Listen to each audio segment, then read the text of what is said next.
Did you know that the float test or the cup test that you use in determining your hair porosity could be inaccurate?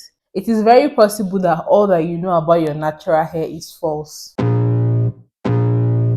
Hello everyone, my name is Angela of Afroleak and I am the one you should listen to when it comes to natural hair care. I teach you about natural hair care and I also open up various conversations relating to natural hair. Today we'll be talking about hair porosity. We're going to discuss what is hair porosity, how to determine your hair porosity, and we're going to talk about the inadequacy in most of the common hair porosity tests that we know of. First thing is, what is hair porosity? I know that when it comes to natural hair care, hair porosity is one of the terms that you would hear constantly when you read articles about caring for your hair. Even when you watch videos online, you hear creators talk about know your hair porosity. What is your hair porosity? So hair porosity comes up in every conversation in relation to natural hair care, and it is important that you know what hair porosity is. So basically, hair porosity refers to how well your hair is able to absorb and hold moisture due to the openness of your hair cuticle.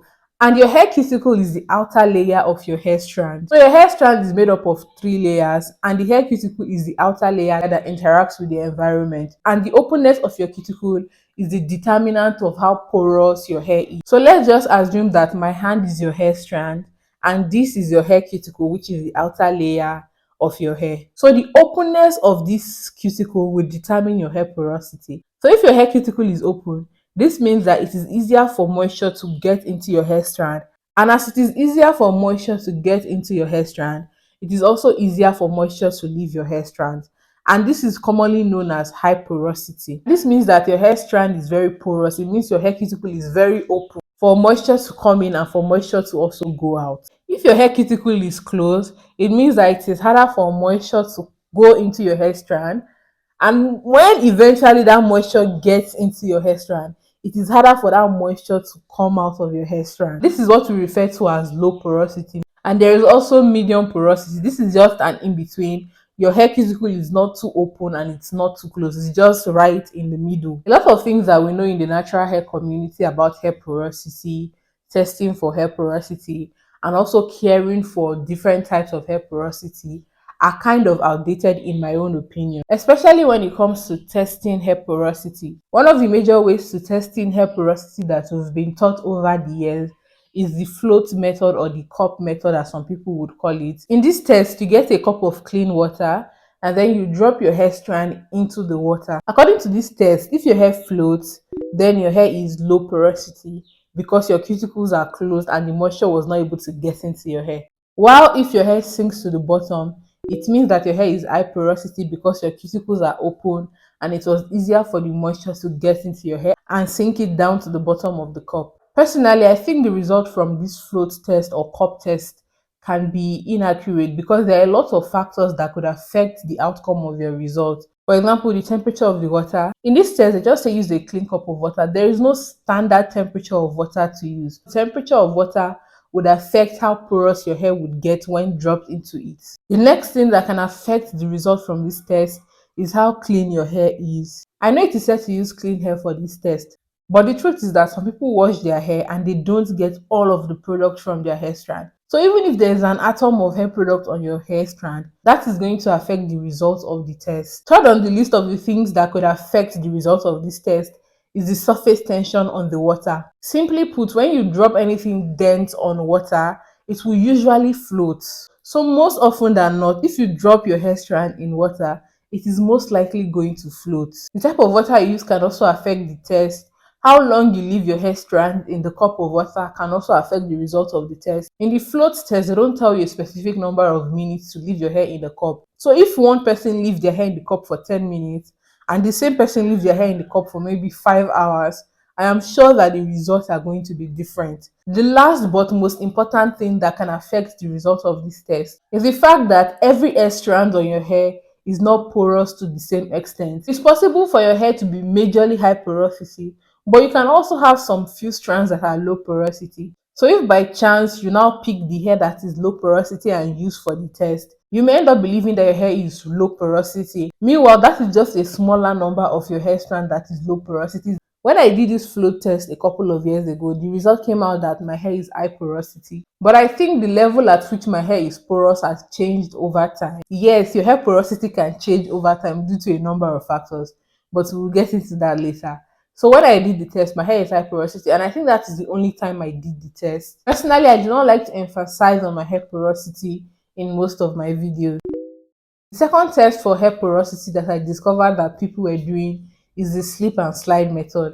So in this test, they said you will take out a hair strand. When you take out that particular hair strand, then you put it in between your fingers and just slip and slide your finger through your hair strand. So from this test, they said that when you slip and slide your hand through your hair strand, you will feel your hair cuticle lifted if you are high porosity.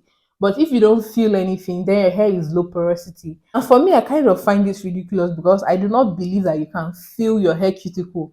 You can't feel your hair cuticle. You can't even see your hair cuticle. So how would you know if your hair cuticle is lifted for you to know your high porosity? It kind of does not make sense to me, and I'm kind of confused about this particular test for hair porosity. The third test for hair porosity that I discovered is the hair and body test. So in this test, you get into the shower and get your hair and body wet at the same time. If your hair dries before your body, it means you are high porosity. But if your body dries before your hair, it means you are low porosity. And for me, even though I did not do this test intentionally, I've always discovered that my body dries before my hair. And when I did the float test or the cup test, my hair was high porosity. Typically, for everyone, your body is most likely going to dry before your hair. So I don't think that would be a reliable determinant to know if your hair is high porosity or low porosity. With the way most of these tests are unreliable, I know you might be wondering, how then do you test for your hair porosity? How then do you find your hair porosity with little to no error? Well, there's a test you can do in the lab to check your hair porosity, but the thing is that people do not have access to this test. If you've been watching me for a while, you would have noticed that I rarely mention my hair porosity in my videos. And this is not because hair porosity is not important, but it is because I believe that hair porosity is a spectrum. This means that every hair is not porous to the same extent. Remember how earlier we talked about your hair porosity referring to the openness or the closeness of your hair cuticle? Well, I believe that the cuticle of every low porosity hair is not open to the same extent.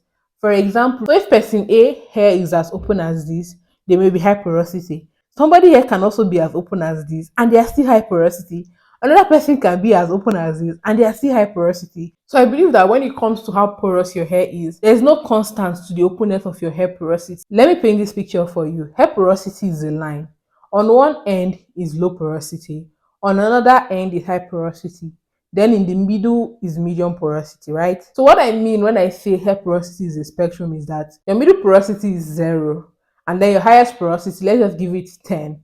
So you have from 0 to 10, and then from your middle porosity to your low porosity, you have from 0 to minus 10, right? So from 0 to 10, there are definitely people in between 0 to 10. Every high porosity is not a 10. Some people's hair can be porous, but not so porous as another person. And then every low porosity is not a minus 10. Some people's hair cuticle can be tightly closed, which is minus 10.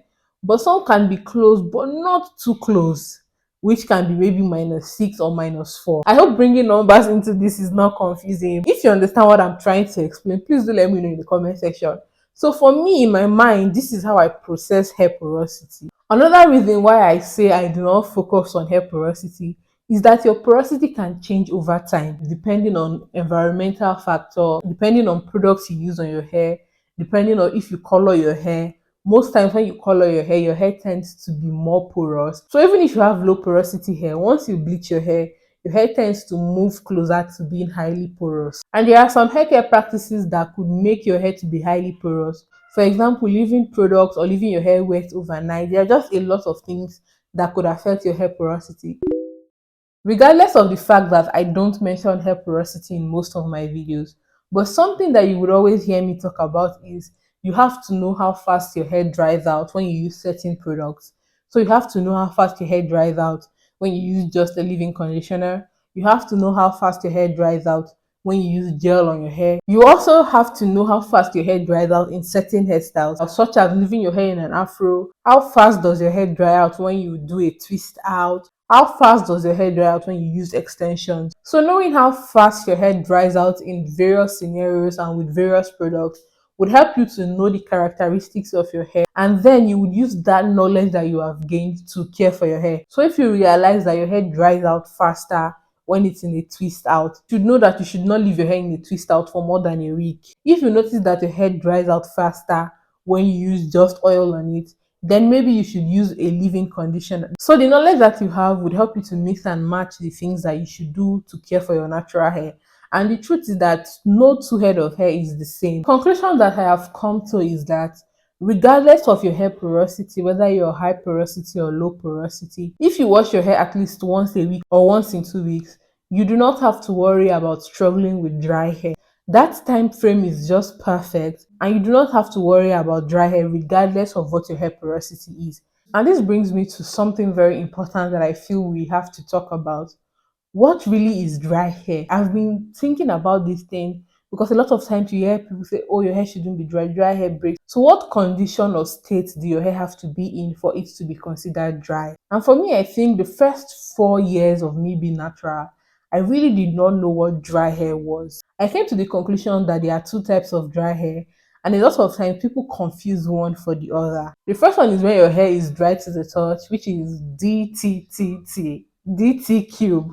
So your hair getting dry to the touch can happen in a matter of hours after washing your hair. This just means that when you touch your hair, you cannot physically feel water in your hair. And this is good because you do not want your hair and your scalp to be wet for too long, because wet scalp is a breeding ground for fungi. And if water stays on your hair strand for too long, it may become mushy and your hair strands will become weak. So your hair strands getting dry to the touch is not a bad thing. It's a good thing for your hair because it helps your hair. And a lot of people confuse your hair getting dry to the touch for dryness. You would hear people say, I wash my hair and in 2 days my hair is dry. Oh my god, I'm dealing with high porosity hair. And this is misleading because every hair will be dry in 2 days. Even if your hair strands are low porosity, 2 days after wash day, your hair will definitely be dry to the touch. A lot of people have confused their hair getting dry to the touch to real dryness. So when people confuse their hair being dry to the touch to real dryness, what you find them doing is to remoisturize their hair. There was a time in the natural hair community that people were remoisturizing their hair almost every day or every 2 days. They would apply water on their hair and then seal with butter, apply water on their hair and seal with butter almost every day. Remoisturizing your hair without washing your hair is what is going to lead you to real dryness. The process of remoisturizing your hair while stretching out your wash day to a month will lead you to real dryness. From observing my hair, there are certain characteristics I have noticed that my hair displays when my hair is actually dry. The first characteristics is that the hair around my nape and my edges begin to tangle a lot. Typically, when your hair strands are moisturized, they would easily just slip and slide against each other because your hair is moisturized. But once my hair begins to get dry, it becomes really easy for my hair to tangle up. The next thing that I notice is that my hair begins to feel like dry grass. I don't know if you've touched dry grass before. That is how my hair begins to feel when it is dry. When I rub my hair with my hand, it has a very dry feeling. But when my hair is moisturized, even though it is dry to the touch, when I rub my hair with my fingers, it feels very silky. So for me, once I notice that the hair around my edges and nape are getting tangled easily, I touch my hair and it feels like dry grass. I know, okay, my hair is dry and it is time for me to wash my hair. So what I would say is, know the characteristics of your hair when it is dry. Most times around the 5th or 6th day after wash day, you begin to notice these characteristics. So pay attention to your hair and notice the characteristics that you see in your hair when it is dry, and just wash your hair. Even if you don't have the time to wash your hair and you re-moisturize your hair, do not extend wash day for too long. I mean, if you wash your hair once every week, it means you're washing your hair just 52 times in a year, and we have 365 days. So this is the mindset that I have towards washing my hair. It's not too much if you think about it. And if you're consistent with washing your hair, you will not have to worry about dry hair regardless of what your hair porosity is. I hope that you've been able to learn a thing or two from this video. Please do not forget to give this video a thumbs up, share this video with your friends, and then tell me in the comment section how fast you think your hair dries out. Not dry to the touch, but real dryness. Do not forget to subscribe to this channel, join the family. Thank you for watching today's video, and I'll see you in the next one. Bye!